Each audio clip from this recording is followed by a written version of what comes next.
This is the Millennials in Multifamily podcast, brought to you by Kronos Investment Partners. We interview industry experts to unlock key information that will help young professionals break into the multifamily world in order to create long-term and short-term wealth. If you enjoyed the show, please head over to iTunes and leave a rating and written review so we can reach more listeners. Thank you for joining us on today's episode of the Millennials and Multifamily podcast. I'm your host, John Stover, with my co-host, Fritz Ritter, and today our guest is Patrick Duffy. Patrick is the founder and CEO of Tactical Asset Management, a leading provider of asset management and technology services for multifamily operators nationwide.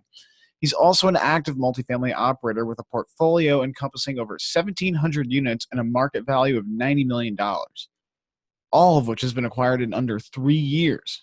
Patrick Duffy, thank you so much for joining us on today's episode of the Millennials and Multifamily podcast. Could you give us and our listeners a little bit of your background and how you got into the multifamily syndication space at such a young age? Yeah, absolutely. Thanks, guys, for having me on. Happy to be here. I graduated from college in 2013, moved back to Southern California to start my career, and started working in commercial real estate banking. And over the course of about 3 to 4 years, I did a lot of lending to multifamily or single family investor operators, and worked in some capital markets capacities and roles to facilitate lending to those folks. And I knew I really wanted to be on the other side of the transaction and be on the principal side and the one being lent the money.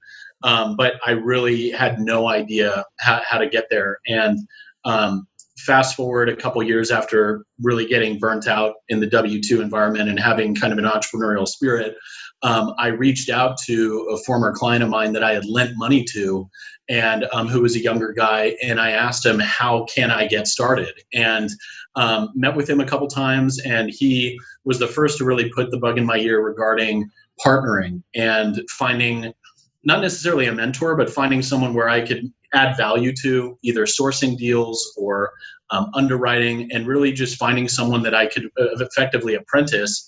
And that would be the way that I would get my foot in the door and do my first deal. And so initially I had been looking at doing some fix and flip deals, I think like a lot of people do, in order to then leverage their fix and flip profits into a multifamily deal. And then I actually came across a guy who was offering the ability to partner with him on a multifamily transaction if you met certain underwriting and return criteria. And so I bought his kind of initial module to help understand underwriting from a principal point of view, since I had always done it from a lender point of view, and kind of took that course. And that was in the late summer of 2016, and January 1st of 2017, I had my first deal under signed LOI. It was a 64-unit deal in Memphis, Tennessee, that we're actually in the process of selling right now, so about 3 years after acquisition. And that was my first deal. And since then, have done 7 other transactions, and so just under 1,800 units in total as of January of 2020. And I also started an asset management focused firm for other multifamily syndicators. And right now, we asset manage a total of 20 properties and just over 3,500 units across a number of different syndicators. So it's definitely been a wild ride, but it all started with that first deal. So I've never met anyone who's acquired so many units so quickly at such a young age. So kudos to you for that. Thank you. Could you talk about that first deal a little bit more? Like, yeah. How did you pitch yourself to the brokers? Where did the money come from? What's the story behind that? Sure. So it was really right place, right time. I did, things, frankly, I think wrong from what I would probably advise someone to do now in terms of market selection and finding a deal. And it just happened to be luck in a lot of ways, but I took the action, and so that made a lot of things turn over. But that deal I just happened to find on LoopNet, and it was a high cap rate, and frankly, that was my criteria. It was kind of like 50 units and above, high cap rate, and not a war zone. And I had heard a lot of people talk negatively about Memphis in the past, and because of the crime, which is certainly true. But after talking with enough brokers in the market and doing some research, it really became apparent to me that it was kind of a block by block city and very neighborhood dependent. So you could indeed buy solid assets in good areas of the city. You just had to do your homework. So I saw that as an opportunity, and I called on the broker that was listing this deal. He was not a major player in the Memphis market, so I think that was kind of a benefit. So I wasn't just tossed to the side like maybe I would have if I gone to the more institutional shops that we work with now. But really, in terms of that first initial call, I think the things that went right was just kind of approaching the call from almost a lender perspective. So I asked a lot of the deal questions that I would from a lender perspective, even though I was approaching it as an investor for the first time. And it was really about getting the story of the deal, understanding some of the risks, the ownership history. And I think just by virtue of kind of talking the talk a little bit, it got our foot in the door, and we were able to kind of come to an agreement on a pretty fair price, what I believed. And from there, brought it to that partner, and he raised the equity among a number of friends and family and other passive investors of his from previous transactions that he had done in the flip business, because this was really his first multifamily large transaction together. And so that's how it was raised. I think it was about a total of $750,000 across 12 different investors, so differing amounts. But that was put under LOI January 1, 2017, and closed April of 2017. So it wasn't a really long closing period considering an agency execution.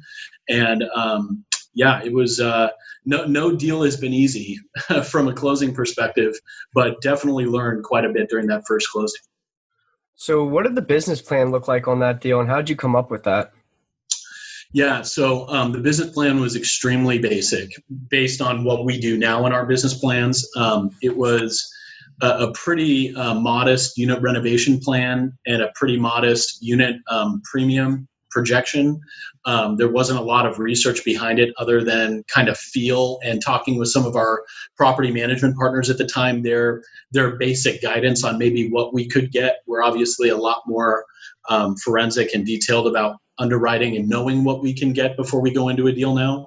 And so it had to do with unit renovations, some very basic exterior upgrades, and really a decline in the utilities paid by owner. So really seeking to put as many utilities back in the payment bucket of tenants that we could. So those were really the main two value add levers that we had anticipated at that time, beyond some of the efficiencies we thought we could achieve, because it was a self-owned and managed property, and it had been for about a decade. And so we thought that there would be some value add opportunities there, but from a general value add plan, it was very basic. So what do you do now that's a little bit more forensic? You said that one was kind of very basic. Yeah. So we do a lot of things on the analysis side going into it. Our tools have gotten better and more sophisticated from rent roll analysis perspective, and seeing kind of what the trends are on recent leases, and an opportunity to frankly reduce loss to lease in addition to maybe some unit renovations, so that we don't have to go in and renovate every single unit. We just kind of select those units that may have the best return on our renovation dollars, and then seek to really be aggressive on our reduction of loss to lease on units that we don't really have to spend a dime in. So that pertains to that specific element. But then another couple things that we do is we really take a deep dive on utility expenditures and seek if we can institute a water appliance overhaul program in order to really reduce our owner-paid utility expense in an environment where we are paying for the utilities and then billing back the residents. So that's been a tremendous lever for us. And also some other amenities. So getting a lot more aggressive on pet acceptability, pet rents, some wireless internet initiatives that we're now doing that have a little bit more favorable split than maybe your typical Comcast or Time Warner kind of agency agreements. We found some vendors for that. And that's where I'd say we're getting a little bit more forensic and more specific, because we just have become more aware of different vendors that can add that extra $20 to $50 per unit per month of revenue, which when you apply a cap rate to it can have a pretty dramatic value add difference. And so we're getting a lot more specific on some of those tactics. So when you say you do a much deeper dive on the water bill, and I think you said the utility bills, what exactly does that entail? What it primarily entails is we basically take a look at those expenditures and we see how it's being currently billed to the residents. If the residents are just paying for it specifically, then broad scope water appliance overhaul is probably not something that we would pursue since we're not incurring that expense anyway. But what we will do in any event is we will provide the utility billing summaries to an outside vendor that we have a relationship with. And there are a couple for your listeners. There's Save Water Co., there's SAS Solutions, and a couple others that have entered the space. But we'll provide those bills to that vendor and have them do an analysis for us. And they'll basically come back with a package of recommended upgrades, either on the water appliance overhaul side or from an LED light fixture component side that we can maybe look to do across the property and budget for, along with their anticipated utility reduction number. So they have done enough of these and have a lot of supporting data that they can say, look, based on this usage rate and the equipment that's out there right now, if you install this equipment, we pretty much can guarantee that you'll see this reduction in overall utility expense. And so that's kind of the normal workflow that we proceed with. Mm-hmm. So from 64 units though to 1,800, that's a pretty big jump in just a few years. So what has enabled you to scale so quickly in this business? Well, no, I appreciate it. And really, the deals I found, so it went 64 units, 58 units, 80 units, 321 units, 384 units, 314 units, 568 units. So it has gone in size, and I'd say my acquisition focus now is largely 200 units and up, usually 300 units and up, with a more distressed component to them and deeper value add component to them, because those are the deals I like to do. But from a scaling perspective, what I realized kind of early on is that the process is the same regardless of unit count, pretty much. And so if you get comfortable doing that first closing process and then can literally just copy and paste the same actions into a new deal, which has 300 units, you can scale pretty rapidly. And finding partners that have the ability to raise capital and believe in the vision, and investors that are attracted to the vision and the type of deal that you're doing, because there's not a lot of not all investors out there would jump at the opportunity to invest in some of the Class C deeper value add deals that we do in Memphis. But we have a lot of investors that are specifically interested in that risk type and that deal type that keep coming back for more. And so we've been able to kind of define a bucket with our investors that meet their risk appetite and their particular investment goals. And then we just fill that bucket over and over. So how would you define a deeper value add deal? Is that more like revenue generating improvements, or is it like bigger deferred maintenance items such as like old systems? It's deep. So what I mean by a deeper value add deal, and what I would classify as those, are the deals that we've purchased that were 45% occupied at takeover, or 60% occupied at takeover. So clearly distressed. There's something going on there. There's a reason why they're so underperforming relative to other like-kind assets in the market. And so it is a broad interior unit renovation plan pretty much across the entire property, some large exterior improvements that need to be done. And one of the kind of elements that has pushed us in the direction of doing some deeper value add deals is in Memphis in particular. There's a pretty unique city tax program that helps alleviate the property tax burden for multifamily investors that are doing larger value add projects on existing multifamily properties. And so we've kind of built a strategy around that, which helps really enhance returns to our investors, but also incentivizes us to take on some of these larger value add deals that need a lot of work. Probably at least 50% of their acquisition price in rehab dollars towards property improvements. It's kind of what I'm talking about in terms of large value add scope. And that's what we do, and really bring the property up and highly occupy them, versus some of the other deals that we've done where we purchased a 384 unit portfolio that was 95% and above physically occupied at the time of purchase. The exterior was institutionally maintained. It was beautiful, and they are beautiful assets, but all of the interiors were classic. And so we've just programmatically done an interior renovation plan and some expense reduction initiatives, which we've been able to realize. That's something that I would not categorize as a deep value add deal. That's more around the edges and cosmetic. It's still value add for sure, but it's nothing like taking over a 50% occupied property at the time of purchase. So Patrick, I mean, if a property is 45% occupied, why aren't these owners doing these improvements themselves to increase the occupancy of the building?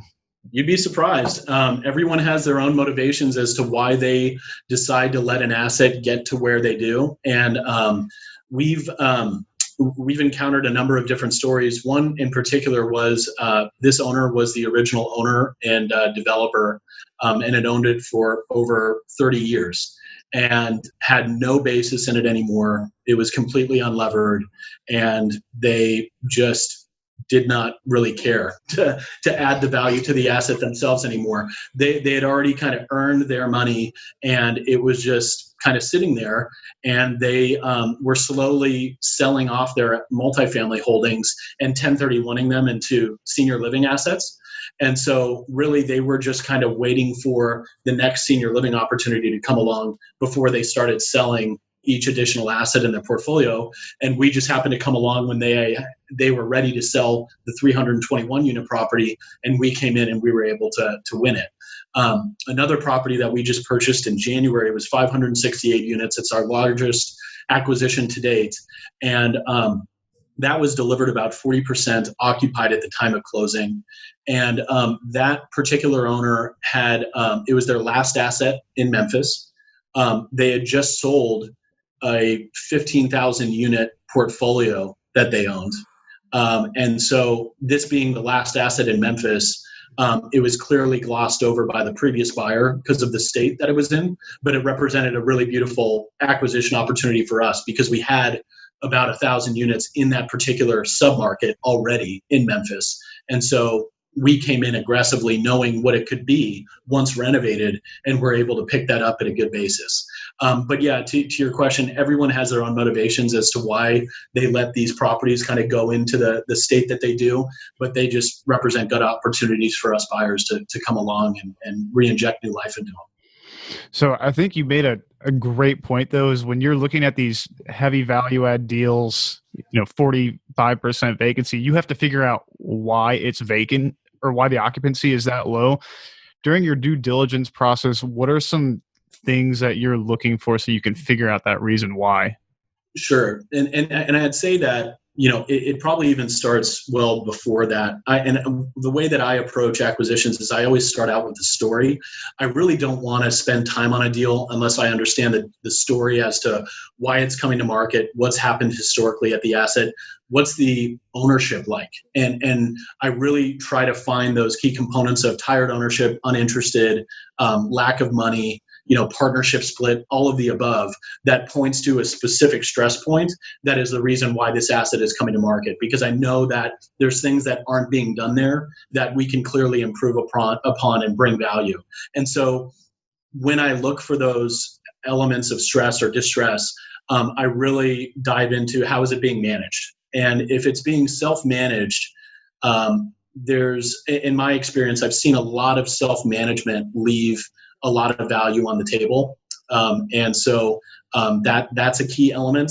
I also look at what's the rate at which they're making units available for renters. And in the case of both of these deals that I just cited, no work was really being done to turn units for new renters. And so that's just a classic example of just new inventory not being made available to rent, which is something we would correct.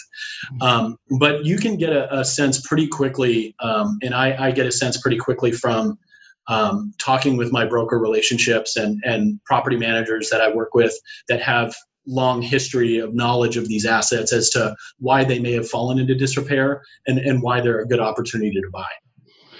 So once you found out the story and you found out maybe it's a mom and pop owner or there's distress in it, how do you use that to your advantage though? I mean, because we're in COVID right now, right? But just like a month or two ago, the market was at an all-time high. It was fiercely competitive. Weren't there like 50 buyers for every deal that came up who were willing to overpay for a distressed property?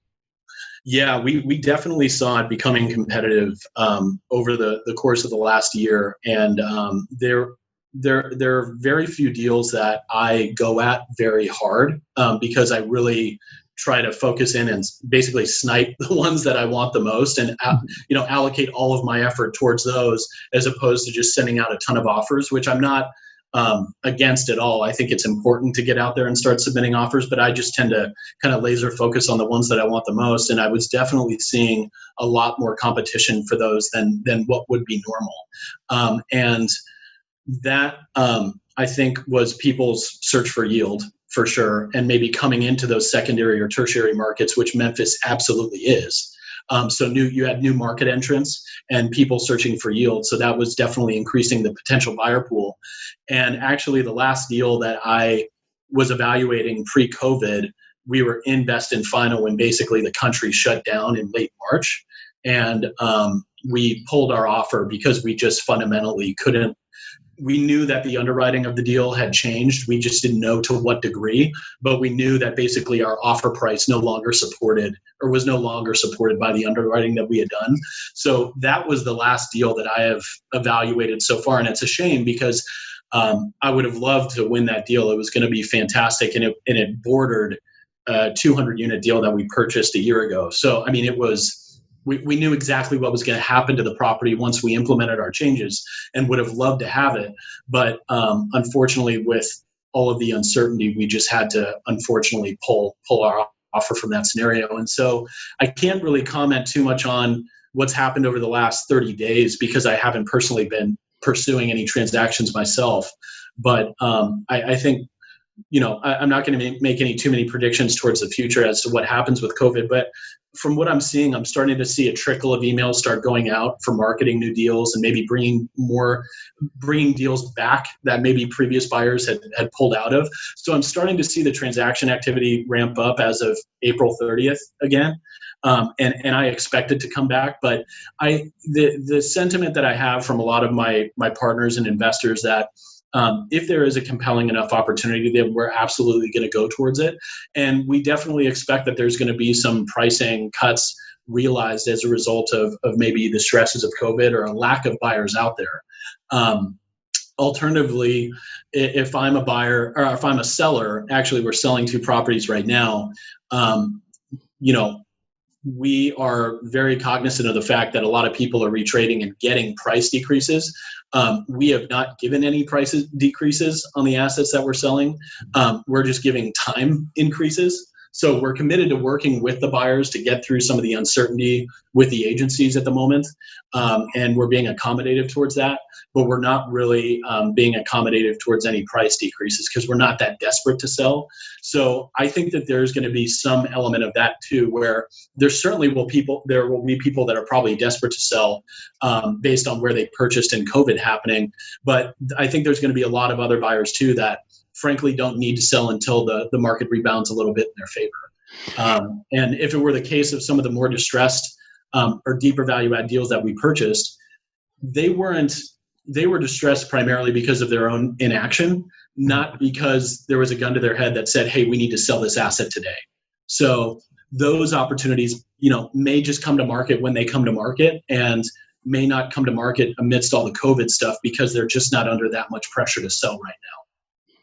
So are you seeing this, or do you believe that even if prices aren't going to change in the near term, that terms will, such as, less money going hard day one, financing contingencies coming back, longer due diligence periods, things of that nature? A great point.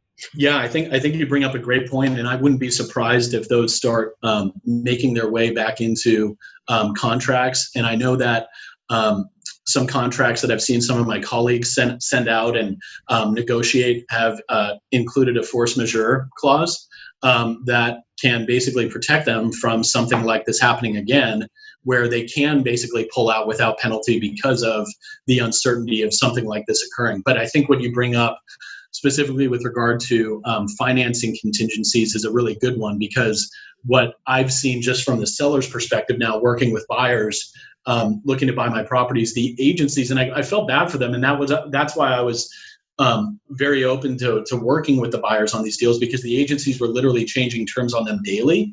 Mm-hmm. So, I mean, with that type of uncertainty, I think it's only right that buyers include some more financing contingency language in their contracts for sure. So what type of adjustments are you making, or will you make, on the acquisition side and on the management side to make sure that you don't end up becoming one of these sellers with a bleeding neck that, they end up having to sell at a discount just to get out of the deal? Yeah. I think that you really got to be mindful of your liquidity and your kind of operating cash that you have on hand. Definitely your projections with regard to rent growth. If you're buying a deal that is primarily predicated upon increasing percentages of rent growth year over year, then I think it's definitely something to be mindful of. We, in my underwriting, because I'm really focused on the main lever of adding revenue being that which I create value from, going in and renovating the asset. So we're physically increasing the value and then getting that renovation premium. So we don't really rely on rent increases of the status quo per se for our value add. So that will continue to remain the same for us in terms of our underwriting criteria. Probably an escalation in our terminal cap rates is not a bad idea either. And I would also be very careful. This is more relevant to people that are purchasing more value add deals that don't qualify for agency financing right away, but being very mindful of the bridge terms that you're being given. There are some I should say, as of April 30th, there were some very strong bridge participants in the market that I don't know. Last I heard, they were basically funding the deals that they had under app until they ran out of money. So I don't know when they're going to be back in lending again, but they were very attractive bridge options out there, for which we have them on a couple of our properties pre-COVID, which is great. But you got to be really mindful of the term length that you're being given with some of these bridge options, because I feel bad for people that were having loan expirations around this time, because it would be a very, very painful environment to refinance it. Are you struggling to understand how to underwrite multifamily properties? Hi, I'm John Stober, and I completely understand your problem.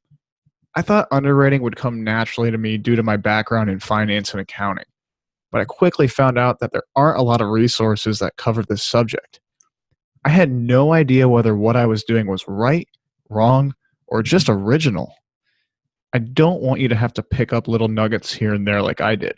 So I wrote an ebook called How to Analyze Big Apartment Buildings and Make Them Feel Small that puts together all the pieces of the puzzle. We're also giving away a deal analyzer with the ebook, and they're both completely free. Don't wait as long as I did to start chasing financial freedom. Go to bit.ly/underwriting ebook and get your free copy today. So you're still doing unit renovations then. Is that something that you need to be careful though of? Because I mean, if we end up in a recession, wouldn't there be less demand for higher end amenities and more demand for just a cheaper place to live? Certainly.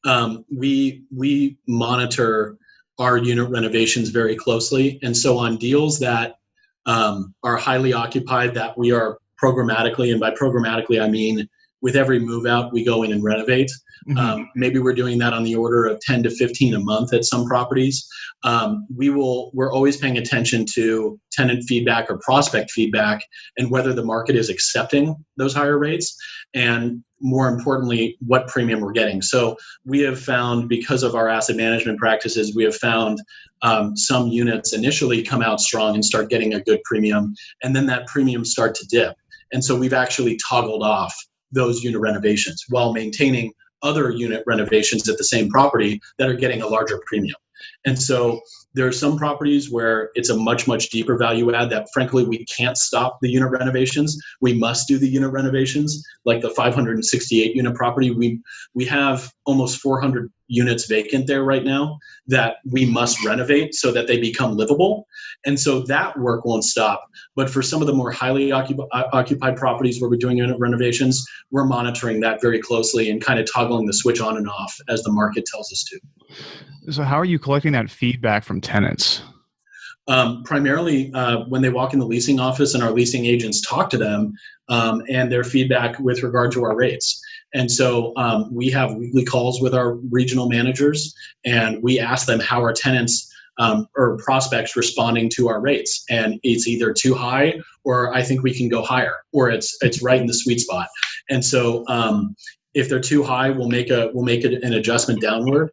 And if we think that we can actually go a little bit higher, then our regionals, we've instructed our regionals, and they know that we watch out for it to keep pushing and be proactive about it. But they know basically if they're just kind of flying off, that they can add another $25 or $50 to the rent. And then if they start incurring some resistance, maybe they'll back that down a little bit. But we're always pushing for it, but also very sensitive to if people are saying, oh, the property down the street's another, $25 or $50 lower, probably just going to go there, then that's telling us something that maybe we've hit that resistance level and we need to toggle that back a little bit. Right.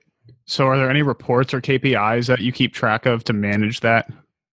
Yeah, so we do have weekly reports that we have designed a template for with our property manager. It's a focus on traffic, occupancy, number of units that have been pre-leased, number of vacant units, number of units, most importantly, perhaps, that have been made market ready. We've actually fired property managers on that basis before, where we had this stacking inventory of vacant units and just a pathetic amount of units that were available for rent. And so that will show you a lot when it comes to a property managers, how quickly they can get in and turn units. And we fired property managers on that basis before because they simply couldn't keep up. But that weekly report, it also shows collection activity and delinquency activity, so that we've definitely been paying attention to collections in the time of COVID as well. But using that framework, which frankly, I'm happy to provide to your listeners if you want to, maybe I can send you that template and you can send it out as you see fit. That is something we use across all of our properties, and it really just gives us a good weekly and historical look at how things are progressing at a property to stay on top of it. That would be amazing. We can just stick that right in the show notes. Yeah. Everyone would appreciate that. Yeah. So, Patrick, what did it look like changing property management teams like that? It's tough. You develop relationships with these folks, and I really like to do business with people that I like, and always keeping that professionalism. But, I really just enjoy the relationships you build over time. And so when you have to make a business and fiduciary decision for your investors to move away from a firm that's not doing a good job, it is tough. And, you really you have to make sure that you message it in a coordinated way, and that your next property manager is frankly ready to take over that day. And so you really it's a matter of having your ducks in a row and then controlling the messaging so that it comes out exactly when you want it, and you're ready to take over basically if the PM says, okay, screw it, you're on your own. And so that's what I've learned. And luckily we haven't run into any issues with the takeover aspect. We've only run into the messaging aspect once. That was kind of fumbled a little bit, but the takeover has been smooth in all cases where we've had to do it. And, it's a painful thing, but sometimes it just has to be done. And it's the best thing that you can do, frankly, if it's becoming an issue. So when you say the messaging is really important, what is an example of good messaging? Good messaging, what I mean by that is that it's primarily not premature of your takeover readiness, and that it's very to the point and factual. So, You don't have to go through a laundry list or write an essay as to why you're firing this person. It just has to come from a centralized position of authority and definitively state that we are switching property managers effective this day, and you're ready for takeover and have your ducks in the line. So that's what I would say. It's probably the worst thing that you can do to prematurely suggest to your property manager that you're looking for other property managers, because if their performance was poor in the past, it's only going to get worse now. And so that's another element, is that you don't want to prematurely tip your hand that you're looking to replace them, because that could just lead to further declines in performance. So what other things do you need to do to make sure that you have those ducks in a line? I mean, one thing I'm thinking of is just like making sure they don't have access to the bank accounts or your portal anymore. Well, that is something that we do as a matter of practice. We actually don't maintain a separate bank account from the bank account that is our property operating account, which is typically owned and operated by the property manager. Now, we are they're always held in reputable institutions, and they're not commingled with any other funds or other properties funds, so we don't have any issues around that. But that is something that is frankly operator preference. It happens to be my preference that the property manager has their own operating account where all the funds flow into, and that they can provide me one set of books, and I don't have cash sitting over here that I need to account for. And so that's been my preference, and we're happy with that feedback. But you do bring up a good point in that you really do got to be careful. And frankly, a good barometer for selecting a property manager could be that if you're uncomfortable with them potentially handling your funds, if you fire them, they may not be the right property manager to go with in the first place. That might be a selection criteria, but luckily that's never really been a worry of ours. Mm-hmm. And so with your, specialty and expertise in asset management, have you ever thought about starting your own property management company and bringing it in-house?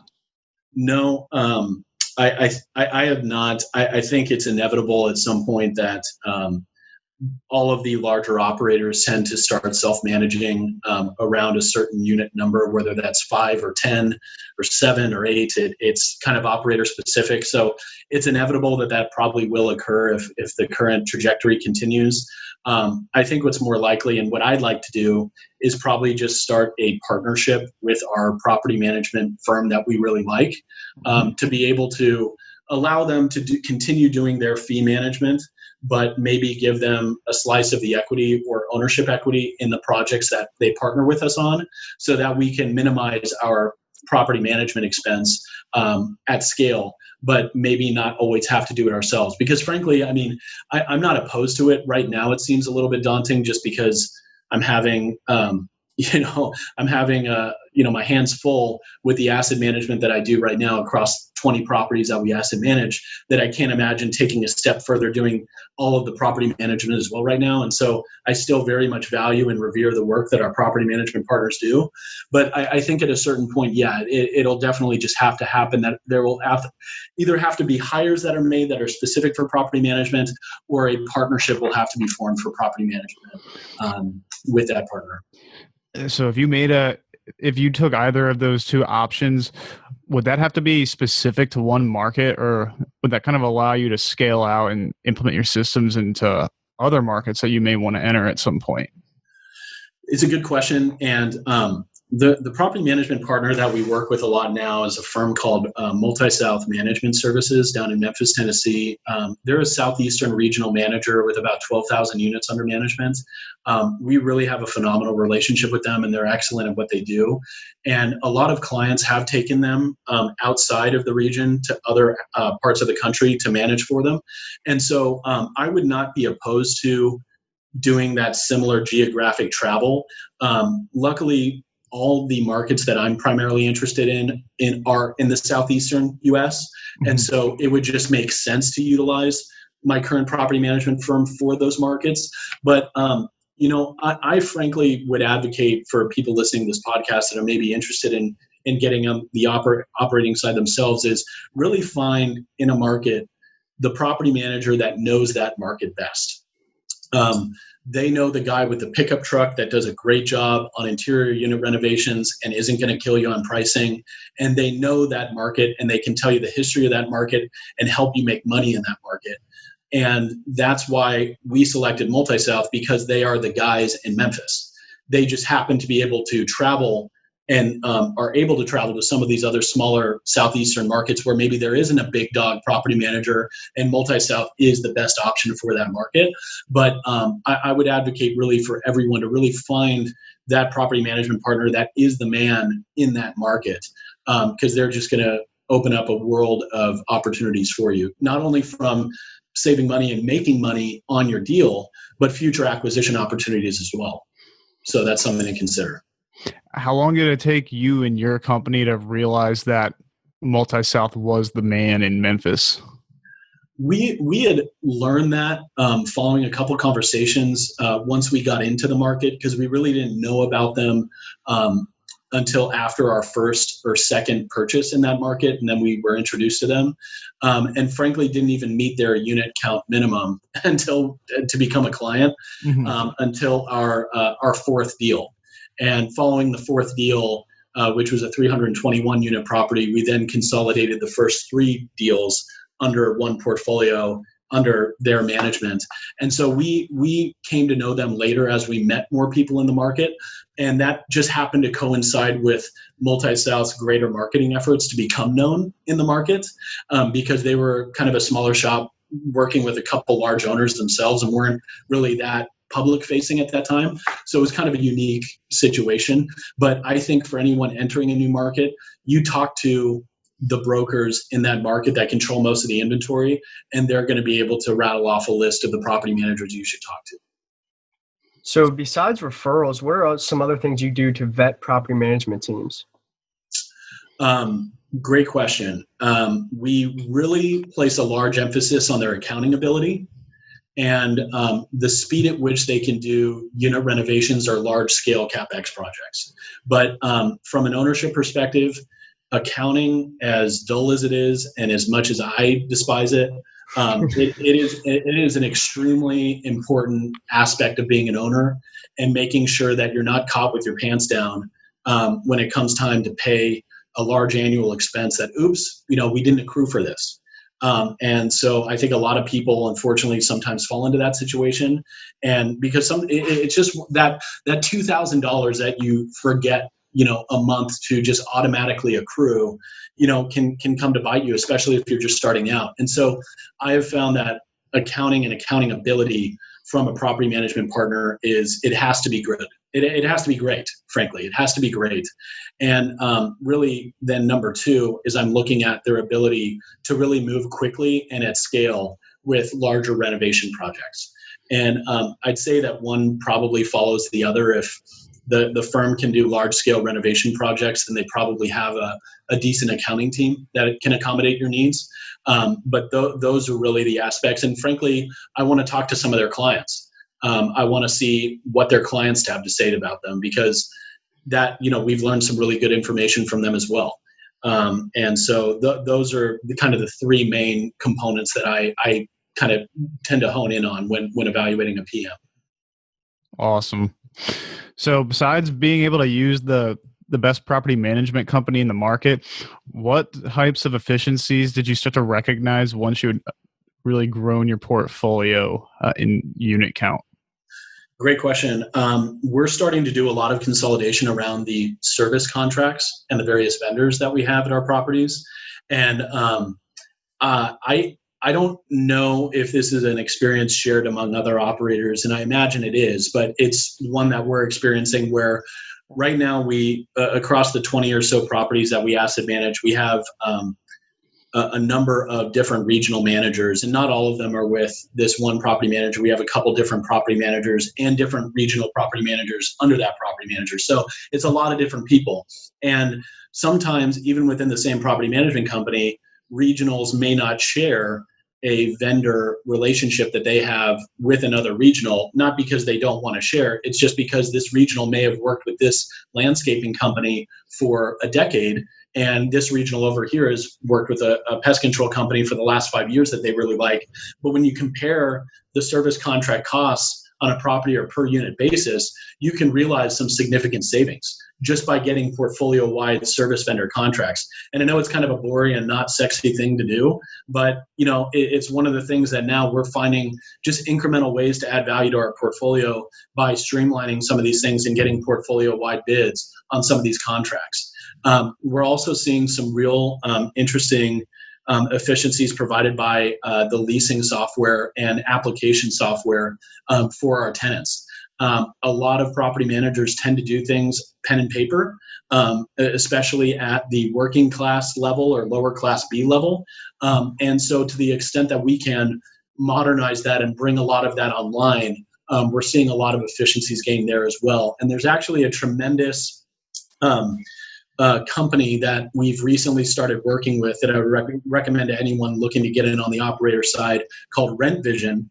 And RentVision offers a really phenomenal product for property-specific websites.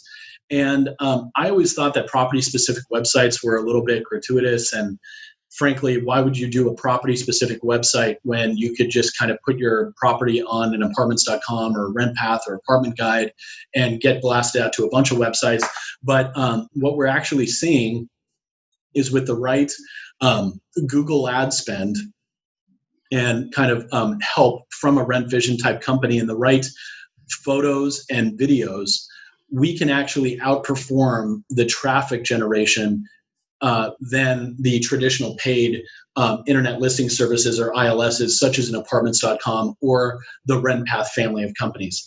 It's all highly market specific when it comes to advertising. So some markets may kill it with apartments.com and other markets may kill it with Apartment Guide.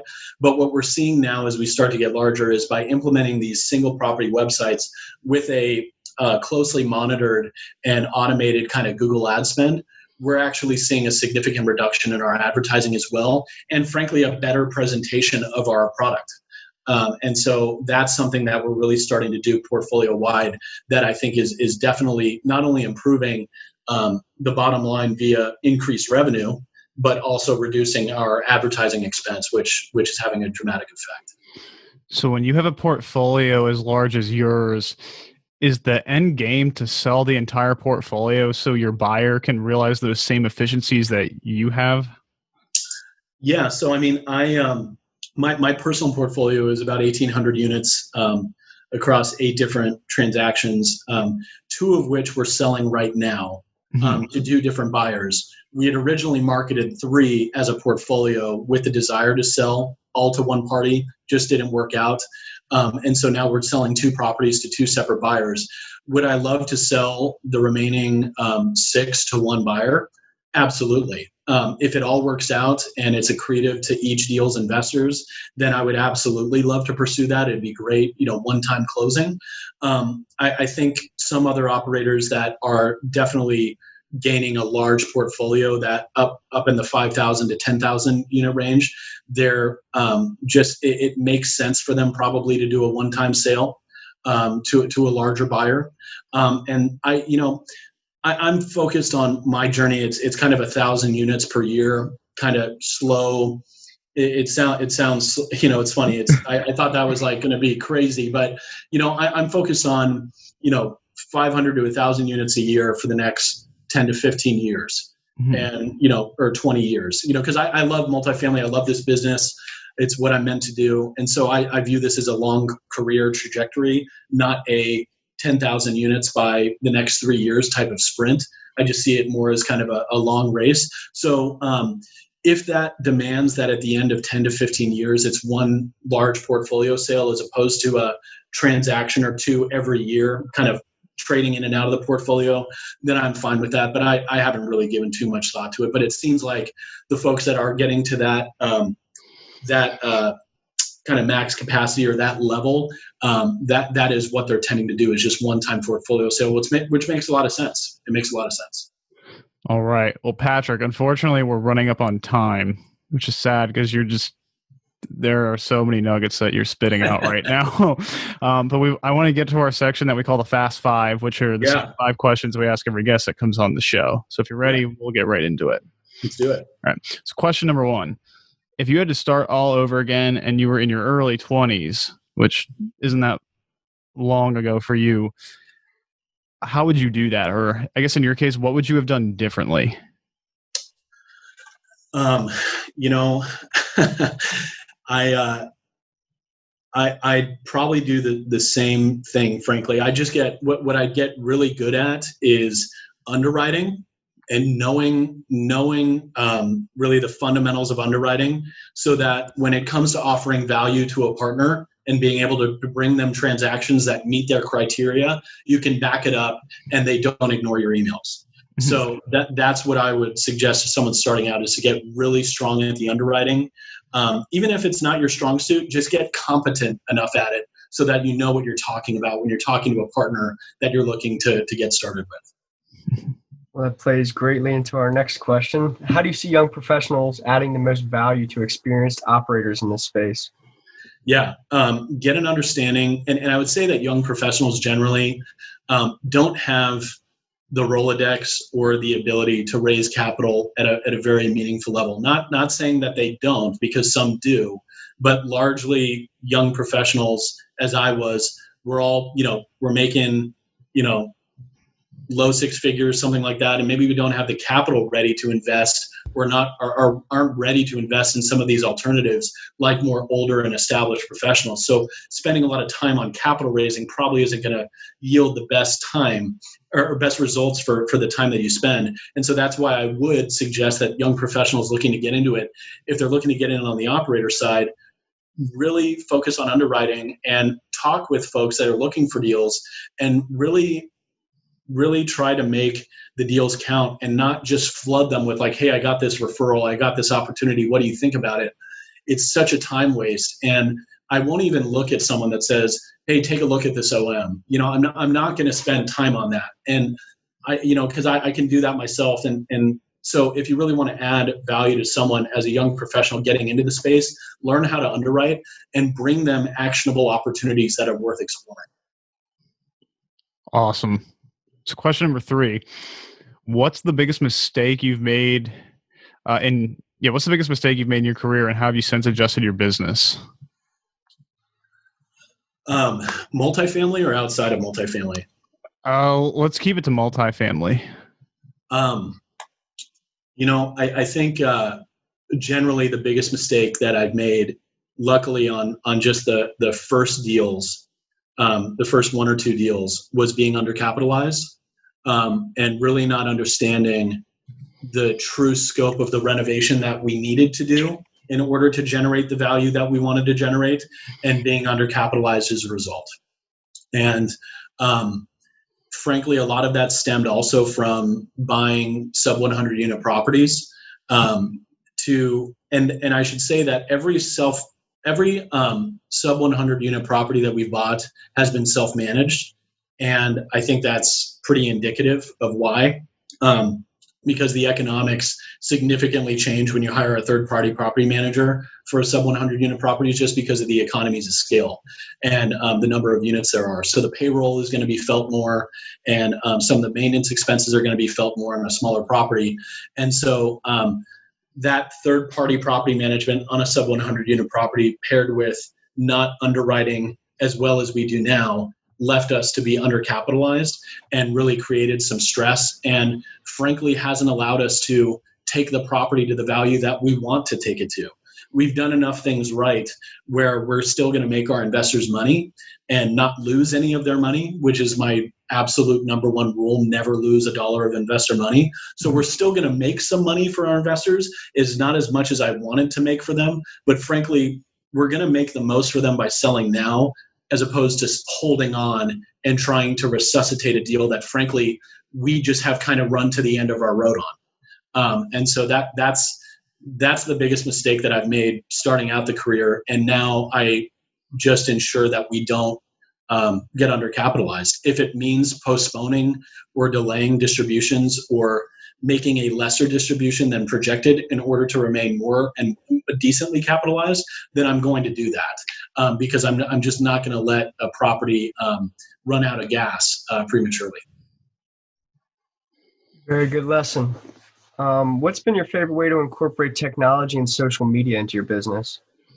So even though I'm a millennial and I'm on social media all the time, I suck at content or like any type of social media marketing. I don't do anything, and it's not. I think it's very effective, and the guys out there that do it are very effective, and people know them because they're out there. I just suck at the content creation myself and don't invest a lot of time in it. I focus all my time on operating. So I'm really not focused on any of the content creation, which I should do some, and I'm making efforts to do that more and more. Because if people don't know, then they don't know. And so, unfortunately, like you got to get out there and tell people, hey, this is what I'm doing. So at least they know what you're doing. And there's investors that I've gained now that are good friends of mine that are starting to make some real money and have ability to invest, that once they found out I was doing it, they called me and wanted to invest in a deal just by virtue of me doing some of that social media posting, which I need to get better at. But in terms of kind of essential business tools and ones that I use in my business every day, we use Google Sheets with some software that we built for the asset management that keeps me and my team on the same page and allows us to access things quickly. Dropbox is our file storage. We use Slack internally for communications. Zoom, clearly, we had always been using Zoom, but Zoom has become more critical now than ever. But the technology doesn't get too crazy from there. We've developed some of our own software within Excel for the asset management stuff that we do, that we're very proud of and definitely gives us an edge, I believe. But beyond that, it's pretty off the shelf stuff. Awesome. So the last question is, what book has been most influential to you along your journey? Gosh, I don't read that much. Well, it could be documentary or business stuff. Yeah. I know it might sound a little bit like a cop-out, but I've been more motivated by my own misery than I have by reading inspirational books. And that's not a cop-out. Oh my okay. God. Like, we've actually talked about that so much. I'm sorry. Okay. I didn't mean to cut you off. And I'm sorry because I don't, I read a lot for pleasure, and I was an English major in college. So, I mean, I read a lot of just like thriller fiction stuff for pleasure when I'm flying to places. I don't read a lot of business related books, but when it came to changing my life and getting into multifamily and continuing to push and succeed, it was because of how miserable I was in my W-2 environment, and having someone determine the course of my life as opposed to me determining the course of my life. And being as miserable as I was then at 26, 27 years old, to take the steps to get into multifamily where I am now, that was primarily self-generated as opposed to reading a book. It's all about gaining control of your own time again. Yeah. Oh my God, that just struck a chord. Well, awesome. Patrick, thank you so much for joining us on today's episode of the Millennials and Multifamily Podcast. I mean, this was just jam-packed with value. If any of our listeners wanted to reach out and get in touch with you, what would be the best way for them to get in contact? Best way to get in contact with me is through my website. It's Tactical Asset Management. It's www.tactical-asset.com. And you can schedule a call with me there and get right in contact with me there. That would be the best way. And we have free tools on the website too, for anyone looking to download there. So awesome. Well, thank you so much. Thank you, Patrick. Thank you for listening to the Millennials in Multifamily Podcast, brought to you by Kronos Investment Partners. If you enjoyed the show, please leave us a rating and a written review at iTunes so that we can connect with more people. Finally, head on over to KronosInvestmentPartners.com and sign up for our newsletter so you can stay updated on everything we're doing. If you're interested in partnering with us as we find new opportunities, you can also schedule a phone call with us under the Contact Us tab at KronosInvestmentPartners.com.